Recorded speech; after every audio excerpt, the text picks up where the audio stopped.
0. Hi, Jim Ziegler, the Alpha Dog. Got an incredible show for you today. A friend of a friend, a new friend of mine, Melissa Burrow. Wait till you see what we got to talk about. We're going to talk about all sorts of great things. This is a car woman. This is a mommy. This is all. She's got so many hats she wears. It's incredible. So, but before I bring her on, I got a little housekeeping to do. Okay, so I'll try to entertain you while I do it. Okay, going to my screen over here. I'm going to put it on a couple other social channels. I wish I was an Oscar Mayer wiener. That's the only thing I want to be. If I was an Oscar Mayer wiener, all the world would be in love with me. There we go. Got that done. One other thing. Coming. Okay, settings moving pretty slowly here. I'm putting this all over social media before we get started, folks. Okay, I've shared it with a couple groups. We are ready to go. Ladies and gentlemen, without further ado, this is my guest today. Hello, Melissa. How are you? Hi, Jim. I'm doing great. How are you? Thank you for inviting me on the show.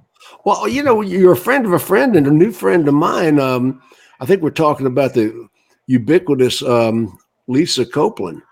Yeah. So Lisa's amazing. Yeah, she's a very dear friend, mutual friend of both of ours. Oh, she's a friend of many, many people. She's just a dynamic personality, great woman. Hey, we got an audience building up. Joe Callen, Mike Phillips, Michelle's on, Bill Schomburg's on. They're flocking in here. You got a following. Chasing Bentleys. Yes. Now, intriguing title. I looked it up on Amazon. #1 Amazon bestseller. And I got to tell you, I'm a professional speaker. I'm in the Speakers Association, and there are so many fraudulent bestsellers on Amazon. And you actually legitimately are an Amazon bestseller. That's amazing. Yes, sir. Yes, sir. So it hit #1 in women in business. So I was really excited. Had a lot of support from my friends, from my community of automotive friends, and just from everyone that supported the book and was excited about the launch. So I was really excited. Thank you. Before we get into the book and a synopsis of what you've written and what you believe and what you're teaching and how they can benefit, tell me about you, Van Tile. What did you do with the Van Tile organization? Yes, sir. So I worked in finance for Van Tile. I was a producer for them for 5 years at F&I? Yes, sir. Yes, sir. F&I. Probably worked with Desi, didn't you? I know Desi, and I worked with Chris Grady. I worked with Depperman, was, of course, in corporate at that time. So, yeah, worked with a lot of great people. It was a great Desi never admitted I trained him. Oh, God, yeah. The Van Tiles, that was a well-oiled organization. I guess it's Berkshire Hathaway now. Yes, sir, it is. Yeah. And Larry and Cecil both were friends of mine. Larry, I knew both, and I guess Larry's still working with them. But I used to go to their quarterly meetings and do presentations at their quarterlies. And you talk about a brutal quarterly meeting. Oh, I mean, those guys took blood from their managers if they didn't perform. Yes, sir. If you were late to a Saturday morning meeting, you got locked out of the room, and you might as well pack your things and not come back. So it was a great education, installed some really, really good processes that I've carried with me throughout my whole career. So I'm really thankful for my time with the organization. They were so process oriented, and Yes, sir. I used to, when at the quarterly meetings, they would give out checks to the general managers, and some of those checks were $125,000 for making their CSI goals. Right.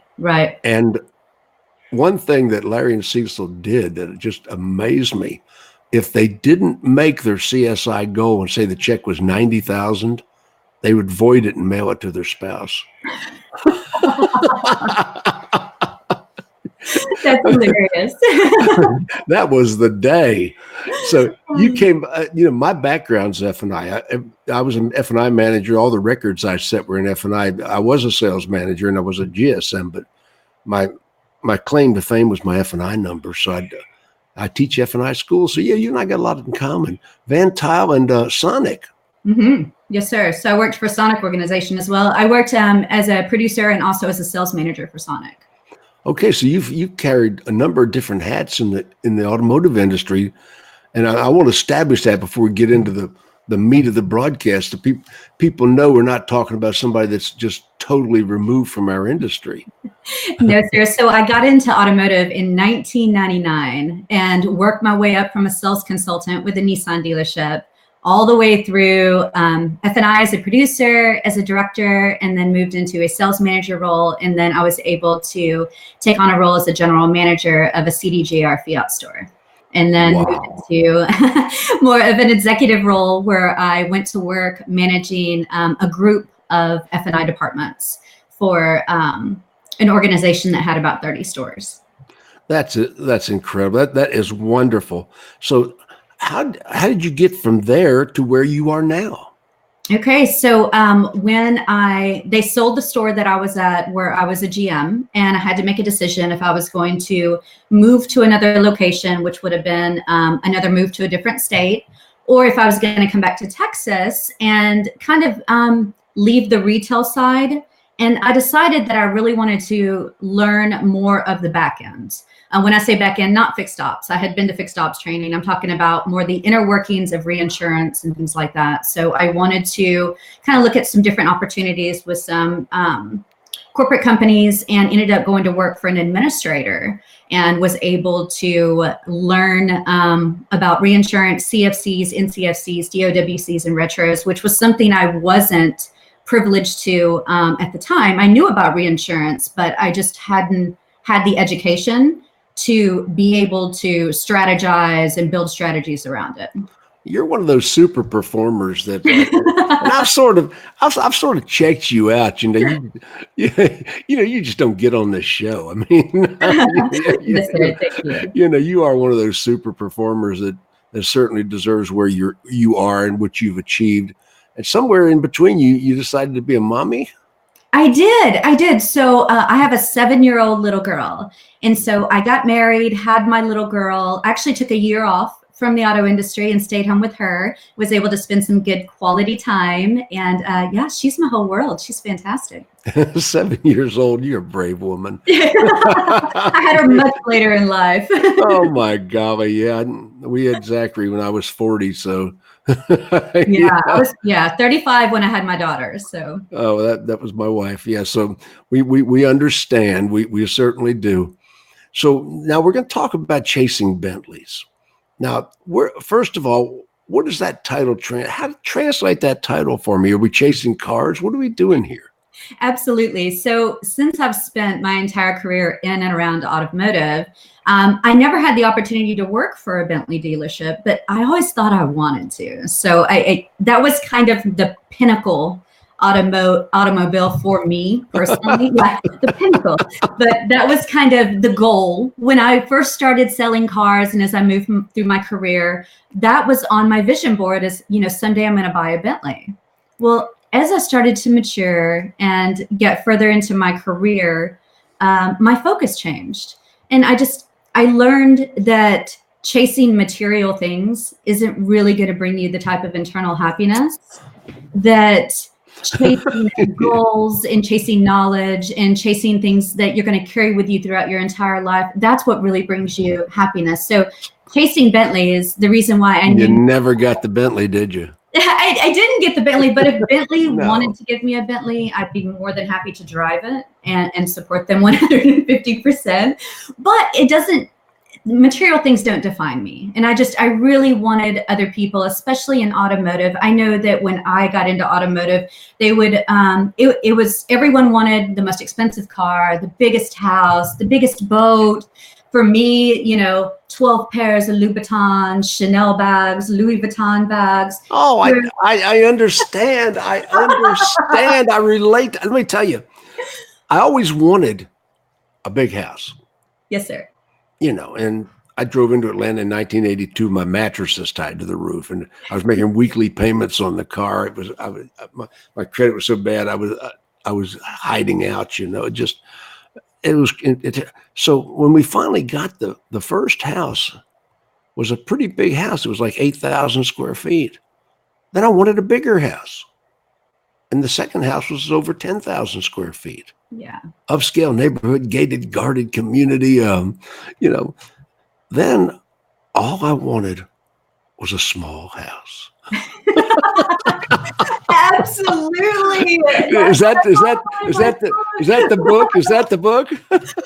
Well, it's just getting to that point to where you realize that all these material things that you collect, at the end of the day, they don't define you. They're not going to make you happy. I mean, I really encourage people now to invest their money, to take the extra income they have, instead of pouring it into material items, to try and diversify and develop different lines of revenue so that they're not dependent on one income, and they're diversifying their funds, and it'll just set them up for their future better. I basically, after I had my daughter, and I actually went through a divorce also, I really did a lot of self-reflection. Did you kick him to the curb? I did, and I talked about it in the book too. I did.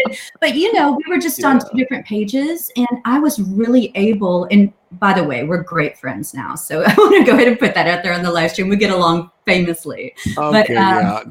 He's watching this video right now. He probably is. But after I really started to look at my priorities and reassess my life, I really got to a point where I was like, I have to take personal accountability for A, all the money I've spent on all these material things, and B, what I want the next 20, 30, 40, God willing, 50 years of my life to look like. And for me, it just really boils down to, when you take that personal accountability and you translate that into professional accountability, not only can you be a lot more action driven when you're trying to achieve your goals, but you're going to have inner peace and happiness as well, because you're now identifying your happiness or your joy aspects as accomplishments and achievements, instead of being defined by material worth. Well, that when I wrote the book, The Prosperity Equation, I wrote that back in 2000. And it wasn't a bestseller, but we put 35,000 copies out there. It was a big enough seller. And when I wrote the book, The Prosperity Equation, one of the things I said in the book is that most people in my generation would outlive their money. Right. I mean, they're not, and the government's not going to pick it up, and your children aren't going to take care of you. I mean, we're sort of on our own. There comes a time when you've got to make that achievement-oriented thing where you say, "Hey, I'm going to invest. I'm going to look out for in the car business. We're month-to-month people, right? We're half the car people I know are one check away from being homeless.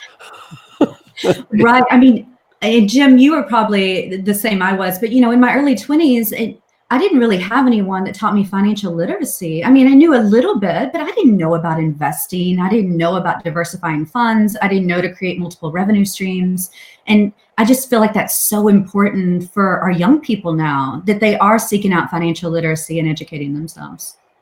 Well, it is. And tell me more about the theme content of Chasing Bentleys. Absolutely. So my subtitle, The Power of Accountability in Achieving Your Goals. Accountability. Yes, sir. My entire book is based around accountability, which for some reason, I feel like over the past 20, 25 years, we've seen a decline, especially in professional settings, especially, unfortunately, in automotive. We see a lot of managers that haven't learned or haven't been trained to be leaders. You have to be taught. Whoa. You're kidding. A lot of great leaders, but in my sales manager classes, I tell people, you are not managers. You are leaders, you are supervisors, and you are managers. There are three parts to your job description. Yes, leader, supervisor, manager. And leadership and supervision is what we've lost. They don't supervise the salespeople. They try to be their pal. Thank you, Jim. Thank you. That's because they have no personal accountability. So they cannot hold their staff accountable if they don't know how to hold themselves accountable. And that we've lost the ability to communicate effectively. And when you don't communicate effectively with your staff, if you aren't sitting them down and doing one-on-ones, if you're not writing down goals, they don't know the company goals because you're not communicating them. There's a huge disconnect, and you have a group of managers that are trying to manage and corral employees instead of truly leading a team that's working toward a common goal. Okay, Randy Tucker on the sidebar says, you were in retail. Did you have any mentors or people you'd like to mention who had a positive influence on your career? I watched Lisa Copeland's career for a long time. There's Lisa again. Oh, golly. How does Lisa's head fit in a hat? Everybody gives her such great accolades. We all love Lisa. Yeah, you know what? And I followed her career. I didn't know Lisa until after she left, where she was a managing partner and a GM of her store, her Fiat store. I didn't meet her till after that, but I had followed and stalked her and tried to learn what she was doing just because of her phenomenal. Now, is this a girl thing? I mean, is this a girl thing? She's just phenomenal. She's just women in automotive. Oh my gosh. Yeah. Well, you know what, Jim? So I went to some of your conferences too. So I actually saw you in Tampa many, many moons ago. I did quite a bit of work in Tampa. You did. And I went to a phenomenal conference there too. But I was one of those that I was the first person to raise my hand anytime there was a conference or there was an industry leader such as yourself or Lisa that was putting on something, because I wanted to learn and I wanted to be good at my craft. I went to every training I could. I would go to the GM or go to the managing partner and say, look, this is what's coming up. I want to attend. What do I need to do? What parameters, what goals do I need to hit so that you'll send me to this training? And then you and I have so much in common. When I was planning on starting Ziegler Super Systems, and we're talking 1980s. Yeah. And I told my wife, I'm going to start this company. And I had to be an F&I manager. I had to be a sales manager. I had to be a general sales manager. I had to go through, and I had stacks of legal pads. And I hung around a guy named Jackie B. Cooper. I don't know if you knew who that was. Mm-mm. He was probably the greatest trainer in car sales business.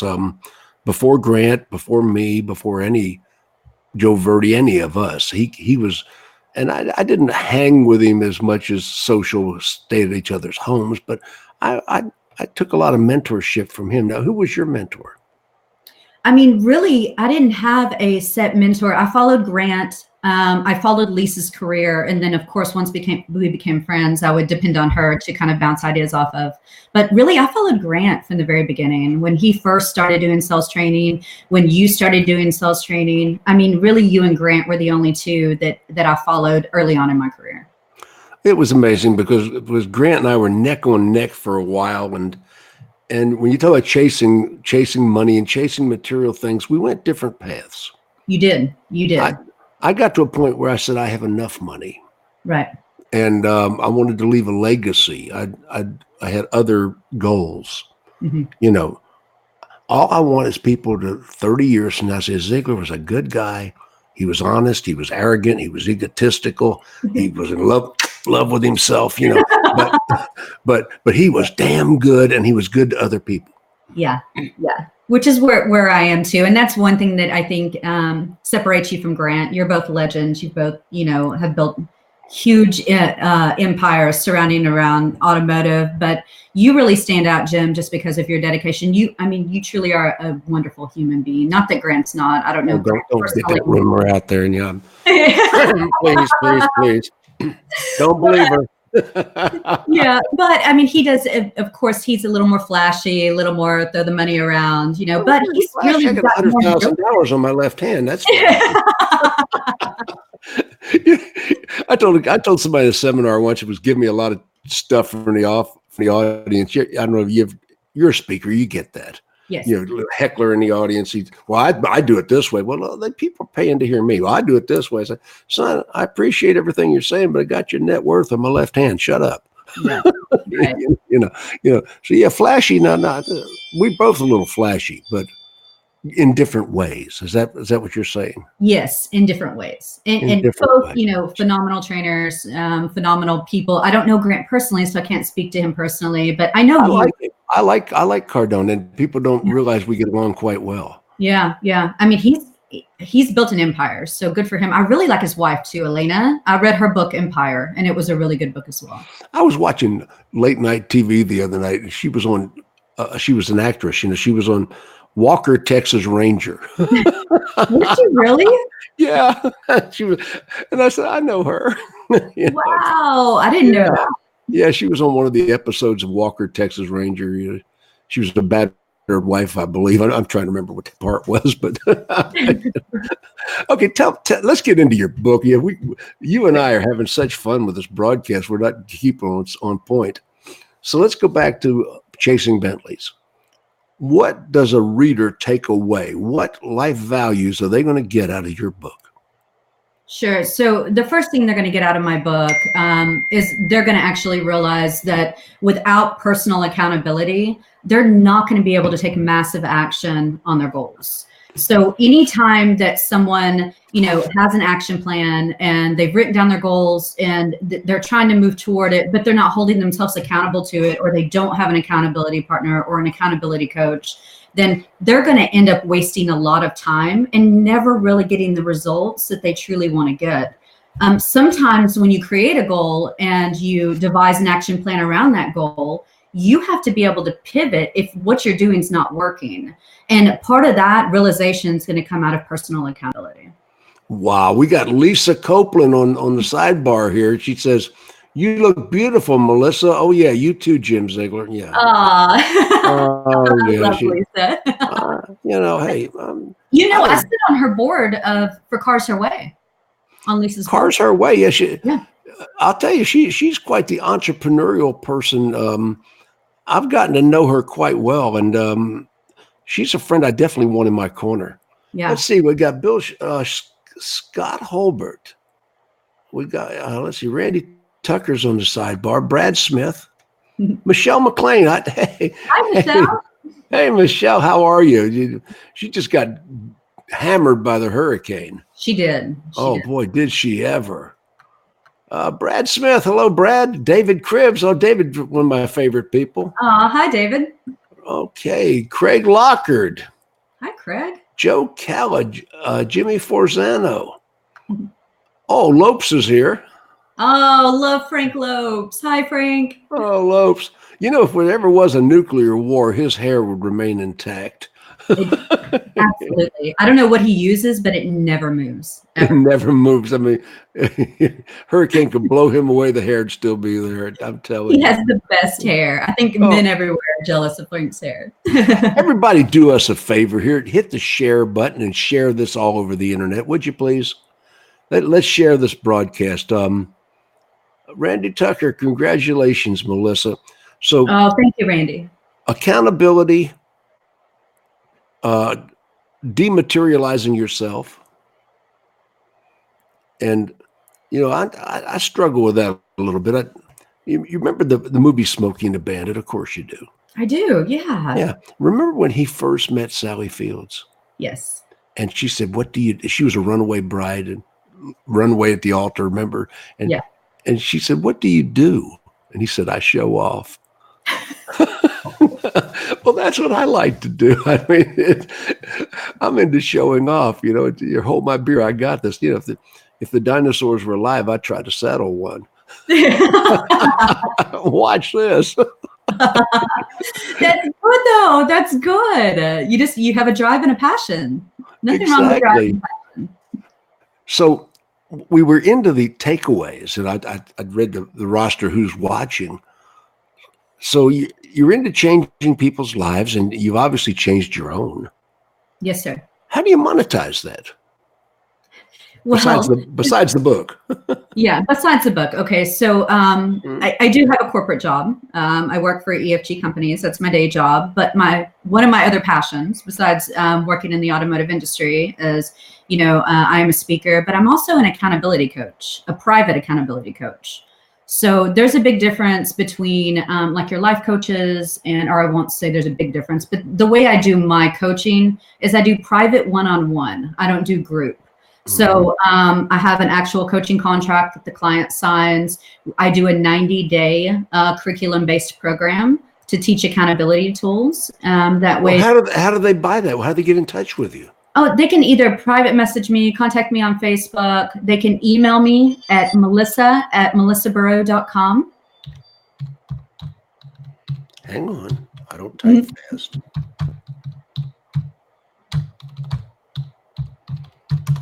me if that's right.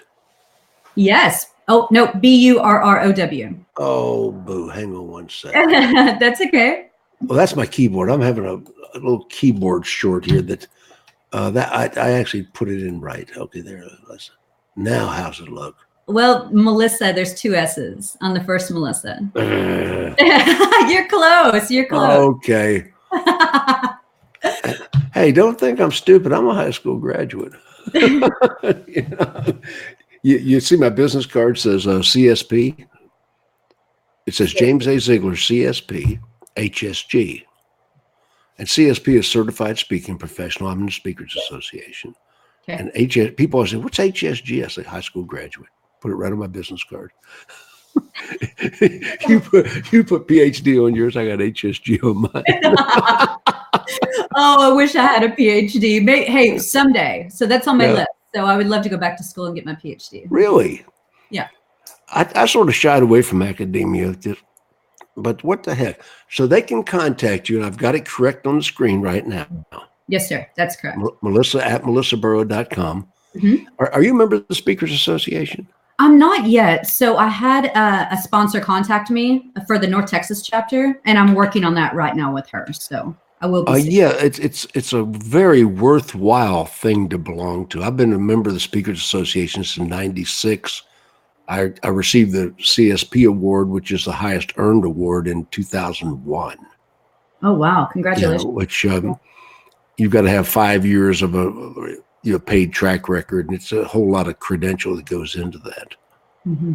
So yeah, you would benefit tremendously, and you would be a tremendous benefit to the organization. Well, thank you. Thank you. I believe that. Honestly, I don't say things I don't believe. So let's talk about, dive deeper now. Pick a chapter and tell us about it. Okay. Let's see. We can go into, well, you know what? We can talk about the 2 distinct benefits of accountability. Okay, the benefits of accountability. Absolutely. So just general, talking about personal accountability. Accountability, where does it differ from responsibility? Oh, see, so accountability. Is that a good question? It is a good question. Accountability is the process of taking responsibility. So there's personal and professional, but I'll just address personal. So there's 2 distinct benefits. And the first one is going to help you isolate and identify your purpose. Everyone has a core purpose. They have that one thing that they believe and that I believe they were designed to excel at. And accountability and taking responsibility is going to allow you to do that. So that is the first benefit. Now, the second benefit is once you isolate your purpose and you sharpen your skill set, you are able to stay accountable to the action steps that you need to take in order to walk in that purpose. So those are the 2 big benefits to personal accountability, which I believe you have to be really successful in professional accountability, which is kind of your part B of accountability. Accountability, that is so big an idea. You have to wrap your arms around it. Right.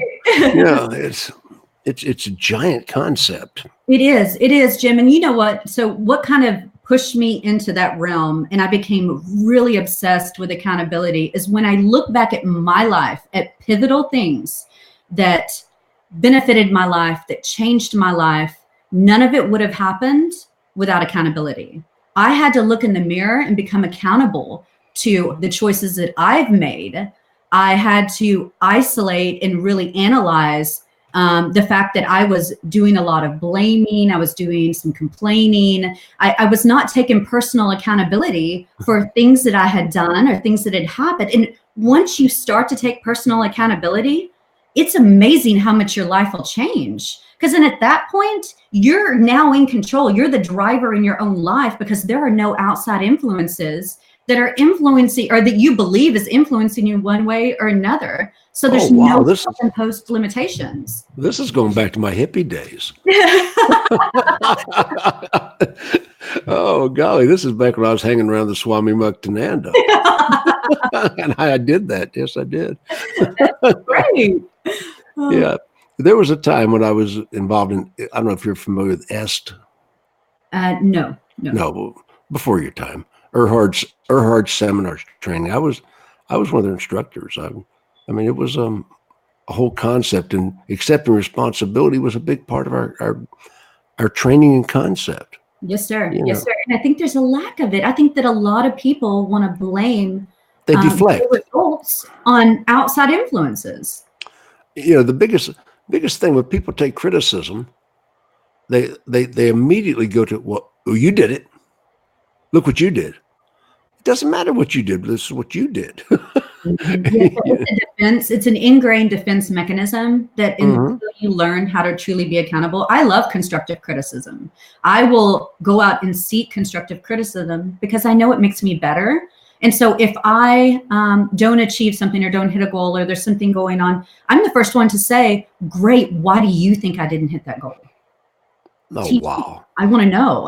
And I see a lot of people that are in management roles or leadership roles where they're trying to lead a team and they can't take their own personal responsibility. For example, in the automotive industry, if you have a sales manager and they don't hit their goal and they don't get their manufacturer's money, normally one of the first things you hear out of their mouth is, oh, well, it was a slow month. Oh, well, we didn't have that many ups. Oh, well, our advertising didn't help. It's excuse. I have zero tolerance for excuses. I want to know what you're going to do to change it the next month. I want to hear you say, you know what? I didn't hit my goal this month, but these are my plans to hit my goal next month. And imagine that. When I wrote the prosperity equation, the first time I dealt with an editor, and it was a female editor, it was a woman. And I was so proud of the book. I finally finished it, like 200 pages. And it was. Yeah. She said, I said, what do you think? She said, what a superfluous pile of crap. I said, what? No. She said, no, you take it back and try harder. And I did. But she hit me right between the eyes. I was so proud of myself. There was a better job to be done. Right. You can reach higher, stretch farther, do more, be more, have more. And people don't get that. 100%. Because most people, they believe they're doing the best job they can possibly do. And the moment you believe you're doing the best job you can possibly do, you're getting all you're ever going to get. Mm-hmm. You've got to celebrate the fact you're not doing the best because there is more. Right. There's always more. There's always more. Always more. You can do more, be more, have more. I do a sales meeting with salespeople.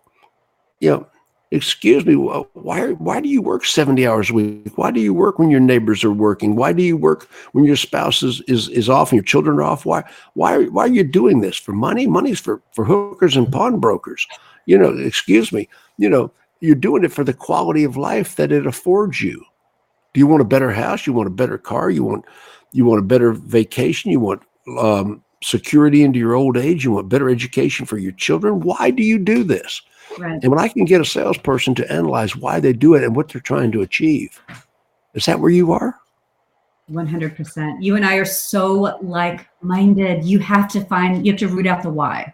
There has to be a why. And everyone has a why. Just most people can't define their why until someone brings it to their forefront and they really start to examine what their why is going to be. Once they know their why, they're unstoppable. They just need to be. Why? I always call it the want. Yeah. What do you want?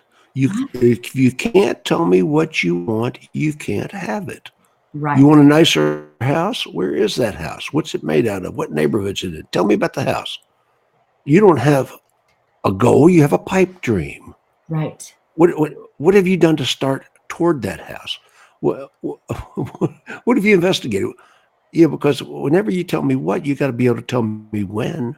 Right. You got a whole bunch of what's in your head, but you got no whens. Right.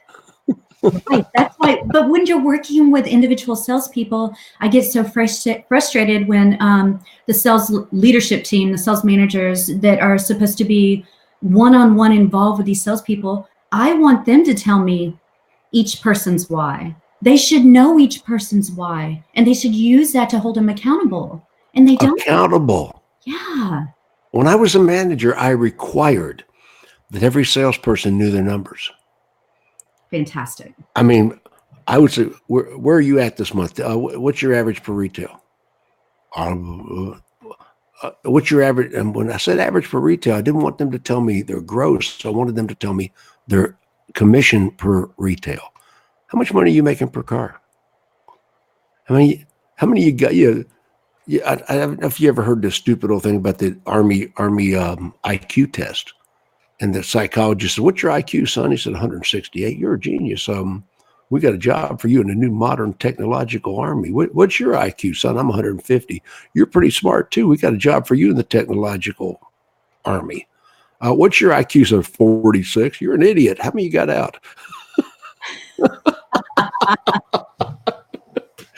You know that how many you got out mentality is affected the car business. I don't care how many you got out. How's your lifestyle? Right. You know, don't tell me how many you got out. Right. Tell me what your work affords your family and your lifestyle and your future and your security into your old age. Tell me about that. Yeah, absolutely. That's just being engaged. That's being engaged on a one-on-one level, and that's really using accountability to achieve goals. The book is Chasing Bentleys. Yes. They can. I saw it on Amazon. I mean, there's a whole write-up on you. I mean, you know, you look great right now, but in the picture, you got really big hair. I do. So my hair is kind of flat today. I'm in Texas, so it's humid here today. Yeah. But yeah, I like big hair. Normally my hair is kind of bigger. Big hair. Not as big as Lisa. No, but her hair is gorgeous. Yeah. We're both from Texas. Come on, Jim. Oh, golly. I was trying to put a conference back in Texas, but I think I'm not going to be able to do that because there's some other conferences coming to Texas simultaneously. And what part of Texas? So I'm just outside of Dallas, and Lisa's in Austin. But I mean, yeah, Dallas would be a great place for you to have a conference. Well, it isn't. It isn't because there's too many major corporate stores there. True. Yeah. See, now you're familiar with Westway Ford. Yes. I consulted Westway Ford for 10 years with Joe Tighe, the owner, and Jeff Enright was the general manager, who's now the general manager of Park Cities Ford.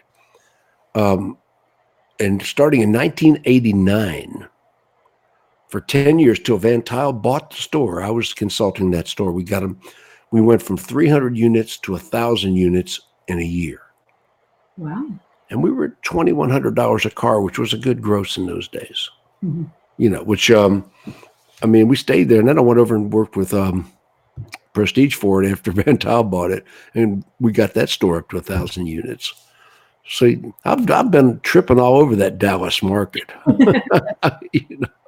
It's a great market. There's a lot of stores here. But you're right. A lot of them are more corporate conglomerates. A lot of other corporates don't attend conferences. They really don't. They do their own internal things, and so I stay out of corporate intensive markets when I do a conference. I'm more you mentioned the family oriented stores. Yes. And there's a lot of, not just single point franchise family owned dealerships, but multi-point. I mean, a lot of family owned stores now that I see kind of in West Texas, different parts of Texas, we'll have 3, 4, 5 different franchises. Well, I got to tell you, Dallas is an exciting market. I love it. And the last dealership I still work with Park Cities Ford, my buddy Jeff Enright. I still work with them occasionally. I'm not traveling as much as I do, but I get to Dallas. But I'm looking for a warm weather place to put the next Internet Battle Plane. That Internet Battle Plane, you got to come. Yes, I would love to come. You should have it back in Tampa. That was a phenomenal. I've been to 2 in Tampa. Well, we've had 3 or 4 of them in Clearwater, which is adjacent. Mm-hmm. Yeah. And so we've been calling them Teach at the Beach, but so my winter conferences are always near the water. So yeah, we're trying to figure out where I'm going to do the next one. It's going to be early March. February's got Mardi Gras, NADA, and Super Bowl. Can't be in February. No, too much going on. Who's on the sidebar here? Let's see who's watching us right now. Okay, David Cribbs is still out there. Wow, Tina Boland's on there. Hi, Tina. Yeah, I know Tina. Yeah, she said Vegas. Tina loves Vegas. Yeah, she wants to party in Vegas. Charleston might be a little too cold for me, Michelle. We're thinking about it. Everybody started to throw out, love Dallas. I got, lot of Hey, sidebar it looks like comments. it's Frank. It looks like Frank Crenitti's on here. Is Frank here? Yeah, I see Hey, him. Frank. Hey, Frank. Thanks for being on. Frank says, come to Philadelphia. That is not exactly a warm weather destination. That's a summer conference for me, pal. You know, I mean, I went to Philadelphia in the winter one time and there was a dog frozen to a fire hydrant. You know, I mean, I don't do Philadelphia in the winter. Sorry, big guy. Frank is 100-unit a month car salesman. He has sold as many as 149. He's a great friend. Yeah. Just a prince of a person. I agree. Sells Hondas. Mm-hmm. She got Frank Kennedy and Ollie Rita, both amazing humans, sell just so many cars, both process driven, take great care of their clients. You know, when in the day, I was all proud of 30 a month, you know, but, you know. But they're with you. The most I ever sold, I think, was 28 or 29 when I was working for DSOD. But back then, that was huge numbers. Now these guys are just doing a phenomenal job. When I left the Coggin organization as a salesperson back in the early 80s, I was the all-time record-holding salesman for that organization till the day I left. Yeah. And they sold Dasbury, and Bill Wittenmeyer, E-Leads came after me in the Asbury organization, and he said, "Boy, there was a lot of talk about Jim Ziegler in that organization when I first came there in the early 90s." He said, You were sort of legendary there. I said, "Yeah, it's a heavy responsibility being a legend." Somebody's got to do it.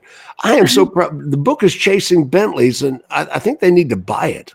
Yeah, thank you. So it's available on Amazon. If you're a Prime member, you can have it shipped for free. It also is available at barnesandnoble.com. It's currently out of stock at target.com. I don't know if they're going to bring it back into stock. That was between them and the distributor, but hopefully it'll go back online at target.com.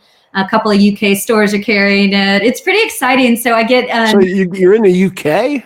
Yeah, so I get notifications when a distributor, I'll go on and Google, and then I'll call my editor and I'm like, "Hey, my book is showing up at, here or there." And she's like, "Well, they picked it up from the distributor." So it's pretty exciting to kind of see. Who published it? I'm sorry? Who published it? Finn Phyllis Press, but my amazing editor was Elizabeth Lyons. So she is phenomenal. People can find her on Facebook. She's published 4 or 5 books of her own. She's a great editor. Well, my book was self-published, sort of.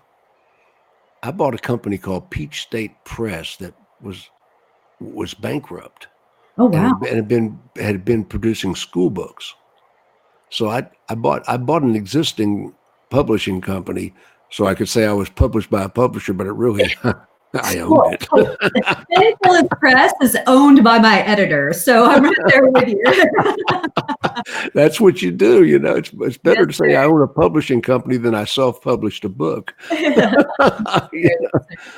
Yeah, we put that company to bed a couple of years back, but yeah, amazing. We're getting I am so pleased. We could do this interview. We're winding down on our time. What would you like people to know about Chasing Bentleys and Melissa Burrow? Well, what I really want people to know is that they shouldn't settle for the status quo. There is so much out there for everyone. And once you really isolate your purpose and you start to monetize your superpowers and you start to build your own confidence and you start to realize that you're in charge of what your life becomes, any limitations you feel like you have, those are all self-imposed. So once you really look in the mirror, you embrace accountability, you develop goals, you take massive action on those goals and not live in a space of fear where you're afraid to really go after what makes you happy and really go after what you want, then you can have the type of personal and professional success that's going to bring you joy. Personal and professional success isn't the same for everybody. It's very individualized. But I can tell you, you're not going to find that type of fulfillment or joy out of material things. Well, let me ask you, the millennial generation, they've been so maligned, they've been so stereotyped. I mean, you would believe that millennials spend all their time on mom's sofa in the basement playing Xbox and smoking pot, just, and there's a lot of productive people in the millennial generation, and there are some of the stereotypical people. How are the millennials going to relate to what you've written? Oh, I think the millennials are going to embrace the concepts only because millennials, they're forward thinking. I don't really follow the stereotypes. I don't believe in that. I think that there are people that are driven to success and that are focused on their goals, regardless of their age. And millennials are really open to education. And I sort of knew the answer. I just was. Yeah. I was just feeding you a softball there. Sure.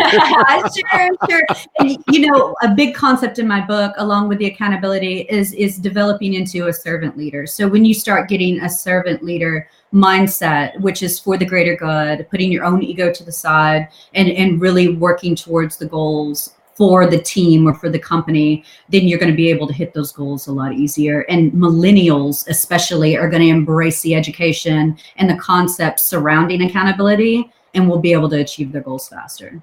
Accountability, responsibility, accepting, that I did this and I'm responsible for it. So many people miss that concept. Yeah, a lot of victim mentality, and it's so sad. Victim mentality, I like that. Yeah, it's like I'll steal it and use it, by the way. That's fine.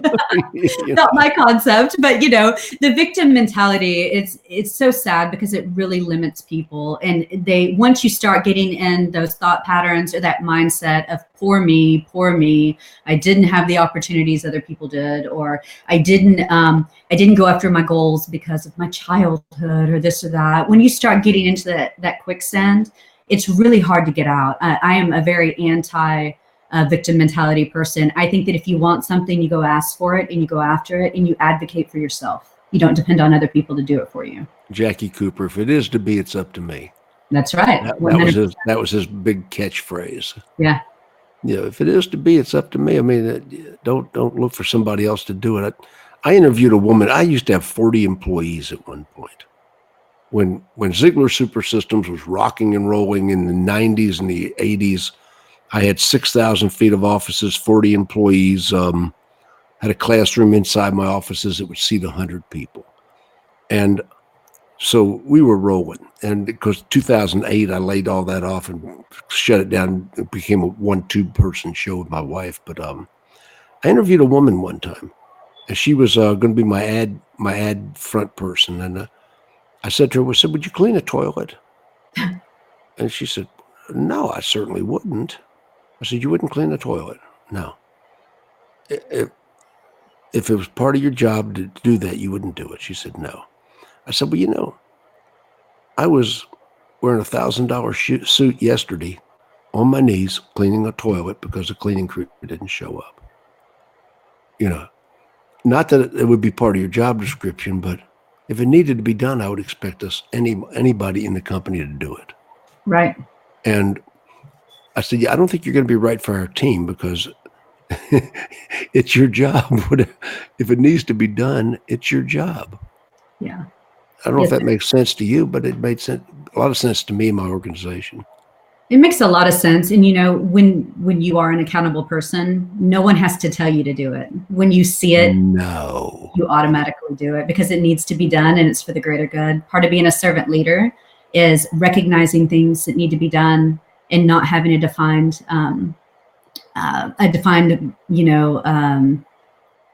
set, what word am I looking for, Jim? I'm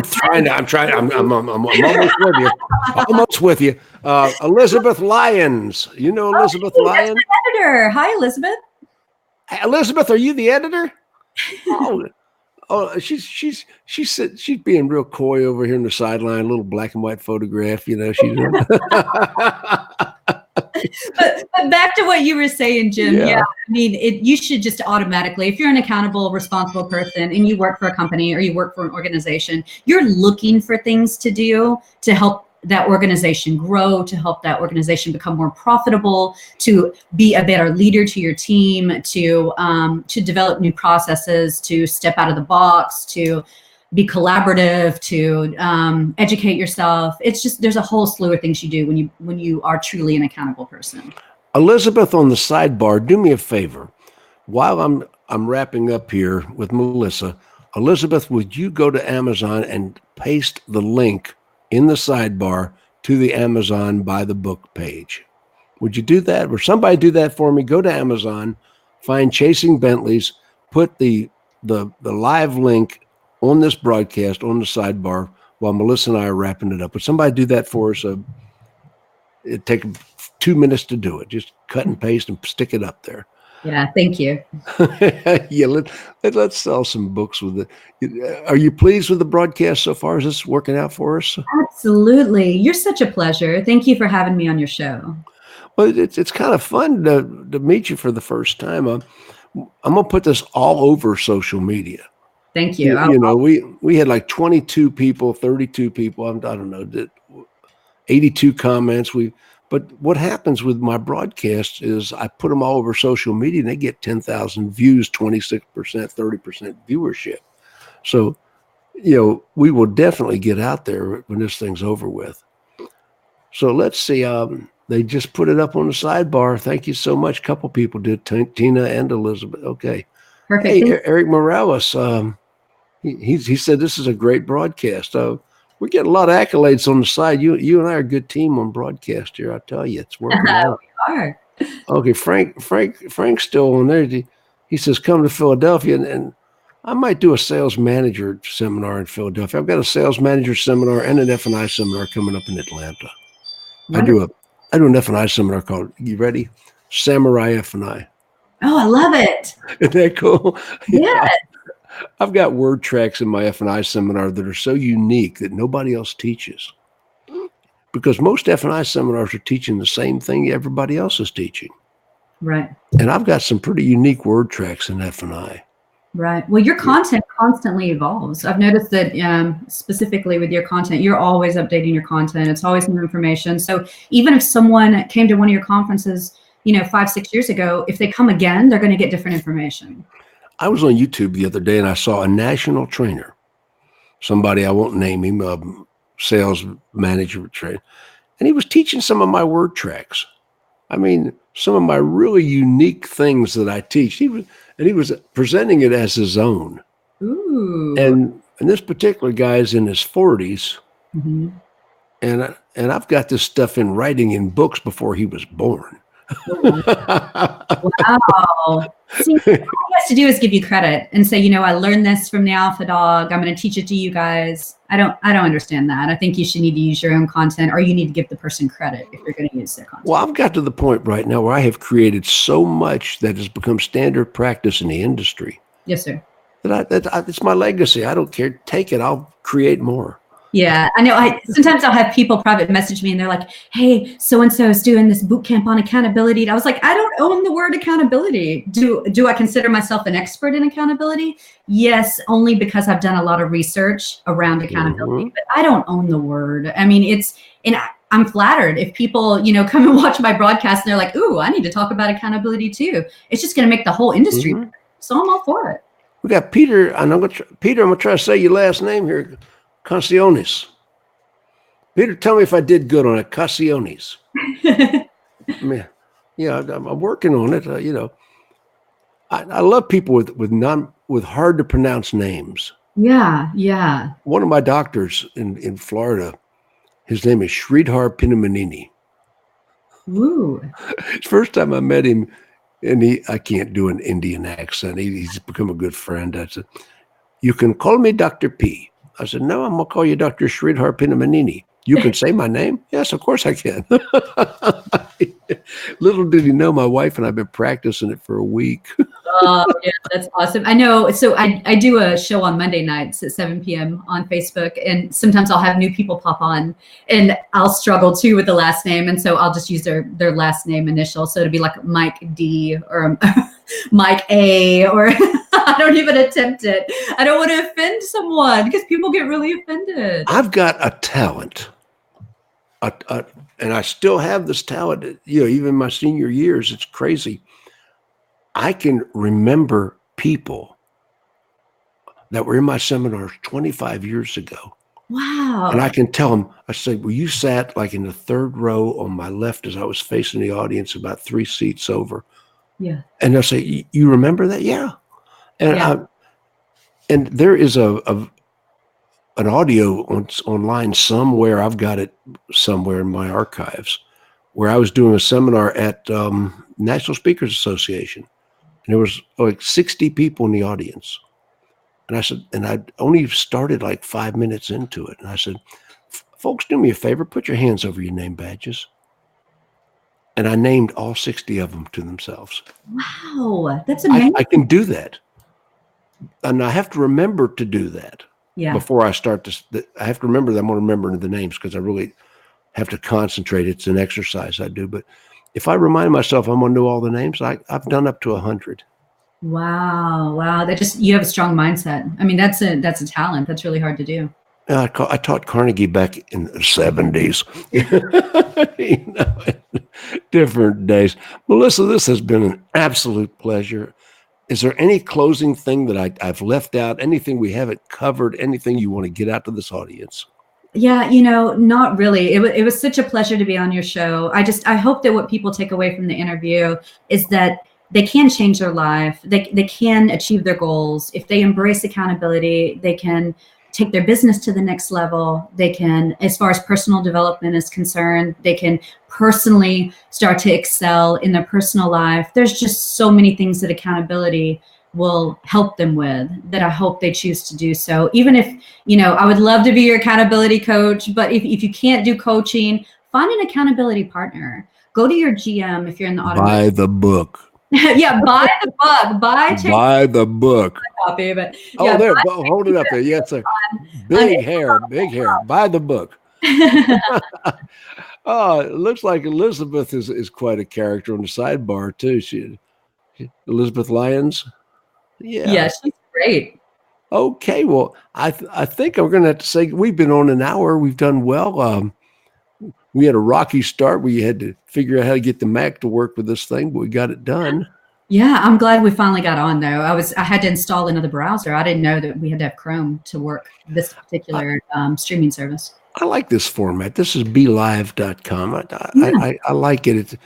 It's I'm technologically challenged. I teach internet, I teach social media, but I don't know how to program or do code or I can drive a car, but I can't fix one. I'm with you. So this is a lot easier than Ecamm. I was using Ecamm previously. Much easier. BeLive.tv. Yeah. And it's just a great format. Well, listen, kid, we're out of here. Thank you so much. I really enjoyed just back and forth, and we got similar experience. Thank you so much. Thank you so much for having me on the show. Bye-bye. Bye.